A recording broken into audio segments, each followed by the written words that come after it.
Hey guys, let's go. Ah, I dragged myself to the machine. It's damn cold here in Wales today. I've got a beanie on. I think it's a football one. Somebody gave it me once. I think it's Everton or Leeds, something like that. I have not got a clue about football. Not a clue. In actual fact, when it comes to sport, I'm not nor overly keen on it. I like to watch cricket now and again, and I've played rugby and I've boxed and all the usual stuff, but football does nothing for me. Although back in the day I remember watching clips of Georgie Best and he seemed to have been somewhat special. Yeah, right. Get on with it. What day is it? Sunday. Yeah. Usually on a Sunday, I haven't told you this before, at least I don't think I have. Sunday is when I normally do my OnlyFans night. I've got a little OnlyFans site for people who are interested in bald, middle-aged men. I do the usual stuff, but now I'm older. My once magnificent man breasts sag more than my wife's. She can't hear me. Beanbag hangs down to the ground. I haven't got many subscribers on my OnlyFans. That's why I started a YouTube channel. Couldn't make it as an OnlyFans guy. I'm not going to be miserable over this war. Guys, I made a big long video about the war in Iran. But there was a segment in there with Tommy Robinson. And the video became so vitriolic that I literally deleted it. Yeah. Whether the anger was justified or not. Well, I think the anger was justified, but it really wasn't suitable for public viewing. When us Welsh go off on one, we can go off on one. Oh, the image. Yeah, we'll have to talk about that. It's St. David's Day in Wales. It's also one of my brother's birthdays. His name is Wesley David Morris, W.D. Morris. I chose his name. I was the oldest. I am the oldest. Well, yeah. Two of them are dead. I named two of my brothers, one Wesley and one Clayton. I was into cowboy books at the time. I wanted to call Wesley Ford Austin Morris. I almost conned my father into doing it, but he went Ford Austin Morris. Yeah, that sounds quite Ford Austin. Get out of here. So he became Wesley David Morris. From the right is my late brother Clayton, the youngest. He served in the army for a while. Died a couple of months ago, his birthday. Remember that time I told you about? I drank that bottle of rum, fell over, knocked my head on the kitchen table. Well, on my brother's birthday, he drank a bottle of vodka, fell over and hit his head on a marble kitchen top. Yeah, there you go, brother. He was a good brother. So from the right, you've got Clayton, gone. The guy next to him is Neville Kenneth, named after my father. Instead of Kenneth Neville, he's Neville Kenneth. And he served in a missile battery in the army in Germany. Coming back from Germany, he used to ride an Harley Davidson. Well, you know what happens with Harley Davidsons. He came off it, almost lost his leg, he's disabled. They managed to save his leg, thanks to the work of some genius surgeon. Yeah. He's a good brother. Been lucky with him. I'll tell you what he said now in a minute. The guy in the middle with the silver shirt is my late brother Vaughan. He was number 2. I was number 1. He was number 2. Neville was number 3. Wesley was number 4. And Clayton was number 5. There's my wonderful mother. Vaughan was brilliant, a year younger than me, yeah. We grew up on a farm. It was a wonderful time, really wonderful. Best friend, best brother. He didn't serve in the forces, he went into the Merchant Navy. I went into the Royal Navy at 15. My brother ran away to sea and become a cabin boy. We didn't run away from home because we didn't love our parents. There's just something in us that makes us go. Always sent money home, allowances. He wrote short stories.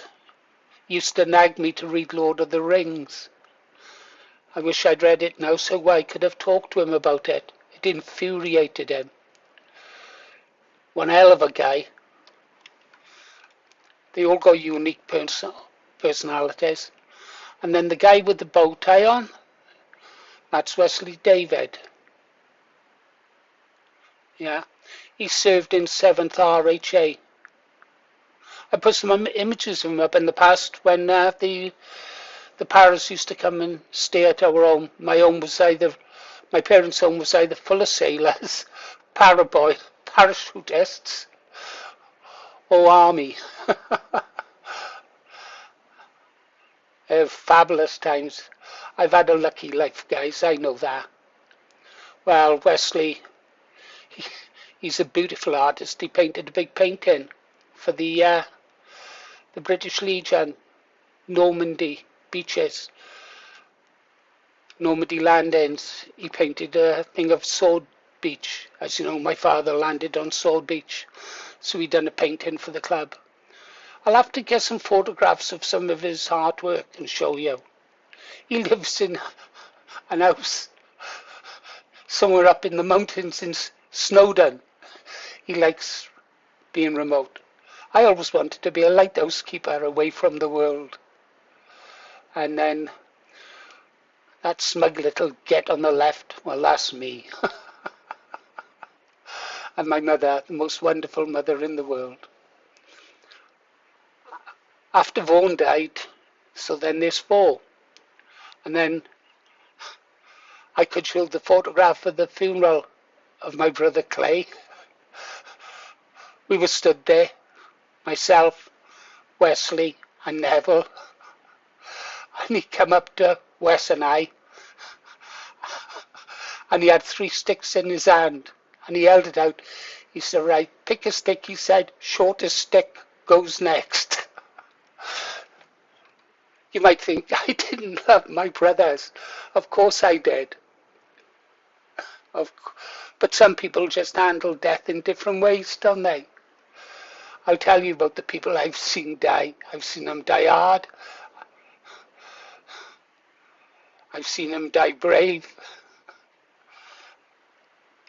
And I've seen them die crying. Guess we all handled it in different ways, don't we?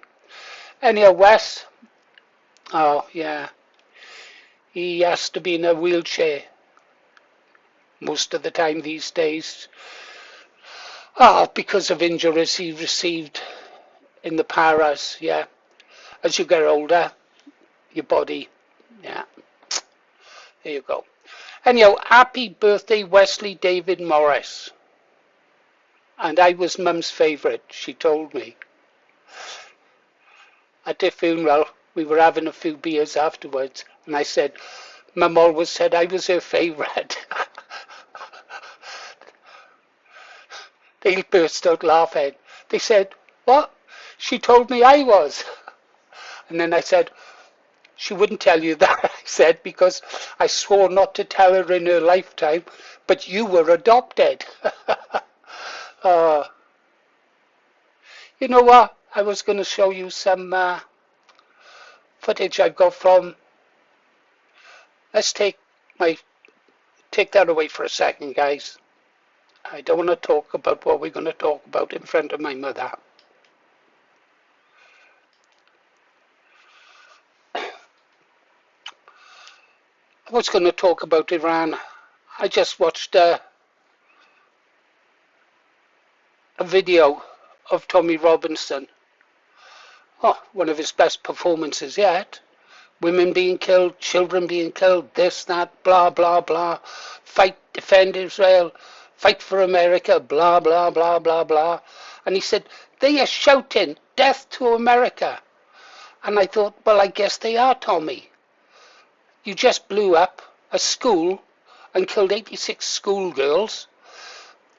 You killed their leader, which will do nothing. There's a chain of command. They know that. He's already been replaced. All those senior people that were killed, every one of them has been replaced. Iran has just launched its sixth wave of attacks today. This is going to be no pushover for America, and the logistics say that you are going to lose because Iran is churning out drones, and you were already starting to run out of missiles for all those military camps you got out there. Now, I'm no lover of Iran. I'm no lover of Israel. I care only about this country. I'm a nationalist. Yeah, nationalists only care about their own country. Yeah, if you see someone waving another country's flag or saying we should support them and do this, do that, they are not nationalists. They might care about our country, but they are not nationalists. Nationalists only care about their land, their own homeland and their own families. And talking about families, when America murdered the leader of a sovereign state, that was murder, yeah? They also killed his family, and among his family was his granddaughter. Now, you might know I've posted sometimes a couple of images from the back of my great-granddaughter, who I worship. I really worship her. I would die for her, and if you saw her, you would probably, and British nationalists would die protecting her. I know they would, because I would do the same for their daughters or great-granddaughters. And so Tommy says, they are shouting death to America. Well, what do you think they're going to shout, you? If anything happened to my great-granddaughter, something like that, I would want revenge. I would want revenge. And the Iranians are going to want revenge. Yeah? Some of them will take it out on innocent civilians. They could carry out attacks here in the UK. Why? For Israel. For greater Israel, which is the plan. The plan is out there. Everybody knows it. It's well documented. You've only got to look for it. Yeah? They are determined to build a greater Israel. Oh, I tell you what, I didn't want to talk about this. I really didn't. The image, well, that's me. Because all those people waving the flags, behind them are the dead. Yeah. Nobody's talking about them. Nobody's talking about those schoolgirls. All those schoolgirls in Iran. They've got brothers. They've got fathers. Do you think they're going to say, like Trump, he's lost my respect.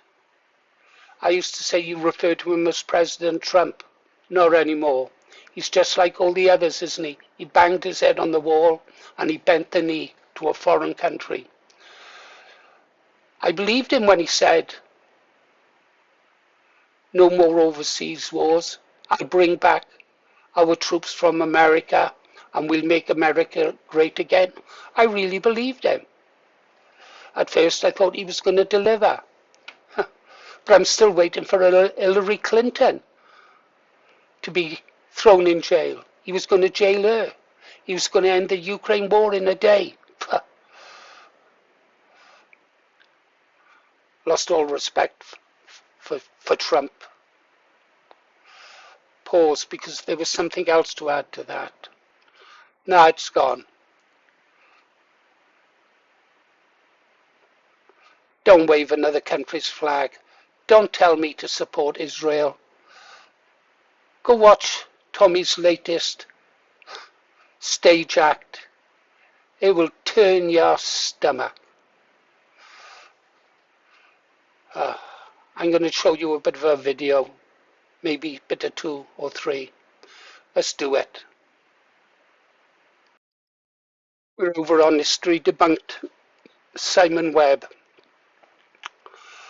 As you know, Simon is a Zionist.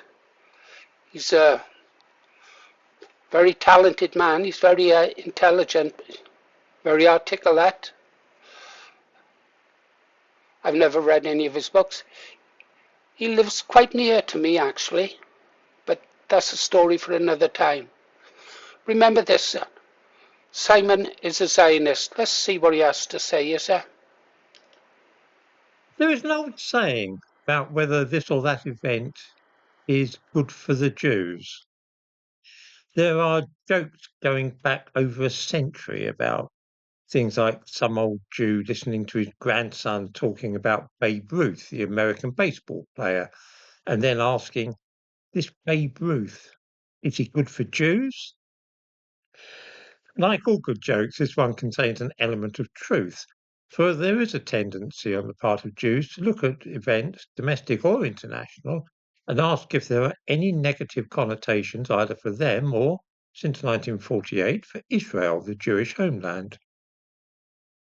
I make no comment about this mindset, other than to remark that it is certainly a thing. When looking at the attacks on Iran and the death of its leader, there cannot be the least doubt that this is good for Jews and spectacularly good for Israel. How good it is likely to be for Britain, though, is another matter entirely. In fact, it's likely to prove something of a disaster for us, leading to a sharp increase in immigration from the Middle East, which is not altogether an enticing prospect. Okay, I'll stop Simon there. Simon said, this business is only good for Israel. Well, and arms dealers. They are raking it in. All those missiles that they've already fired, they're all going to need replacing. A lot of people are going to get rich. And you know who those people are. The same ones who started the war. War, what is it good for? Arms dealers and a little country in the Middle East. Do it, Korea. Do it. Anyhow, we move on. I've got another video clip to show you. Back over with Emil Kosman. Total respect for this guy. Interesting person. Very wealthy. Large homes all over the place. Expensive watches, gun collections, stuff like that. I always thought he was a gigolo the first few times I saw him. But boy, has he got a sharp mind. Have a listen to what Emil says. Hello, my friends, and welcome back. Thank you very much for being with me again today. Very important developments in the Middle East. And we want to start with the first topic, or the first piece of news. Iran confirms the death or the killing of their supreme leader, Khamenei. Well, how I take that? Well, someone murdered a person. That's how I take it. That's the first one. I will add, before I'm going to go into details, that Khamenei's family was also killed, including his granddaughter. The people who did this, I think they're criminals. And in my books, will always be criminals. I don't know. If you kill someone like that, I think you are a criminal. But anyway, that's the first topic. So, Khamenei confirmed dead. And I'm going to reveal to you what members of his family were also murdered by criminals. That's the first. The second one, Saudi Arabia joins Israel and the United States of America in a war against Iran. It is good sometimes, I mean, as bad as it is in fights or in arguments between major powers, It is good. What is good? It's good that the snake from the grass or the snake in the sand comes out and reveals that he is just a traitor, a snake, a weasel. And I'm talking about Saudi Arabia. I mean, I don't think there's any doubt that Saudi Arabia is the guys in charge of US's boy. That is, if the House of Saud needs to be changed today, the guys in charge of the United States of America will accomplish that in no time. You thought it was hard to get Maduro out of Venezuela in a criminal way, as they did? To get rid of the House of Saud could be done in less time, less preparation than they did it to Maduro, and they know it.